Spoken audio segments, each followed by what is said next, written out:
Tourist College. My topic is totalitarian regimes and literature. So I'm going to represent the totalitarian regime mostly focused on China, Russia, North Korea and Albania. The aim of this project is reflecting the influence of the totalitarian regime on the freedom of actions and free work. The use of literature as one of the most important weapons for strengthening dictatorial power. The communism leaders found a reliable way to legitimate and propagate their system as the worthiest one, which was this way.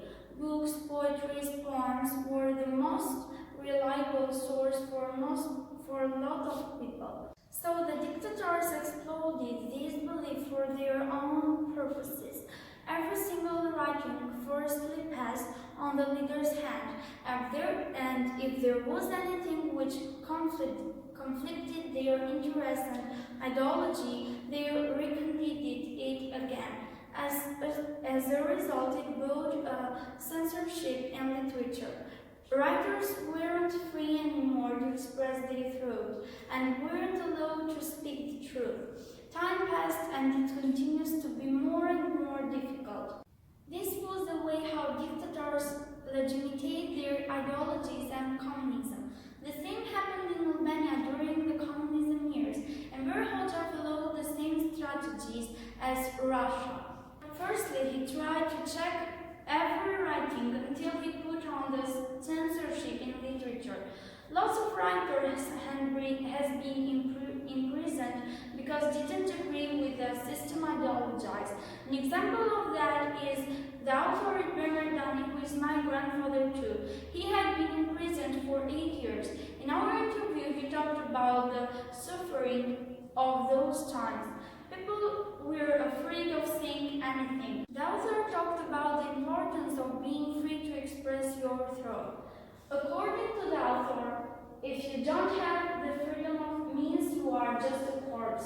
During communism, even seeing a dream could be punished because it was an increment and a feat for them. Another question directed to him was about the nowadays censorship in literature. Relating to the censorship nowadays, the freedom of writing had advanced too much, and I could say it is almost in the right level. Still needs some improvements.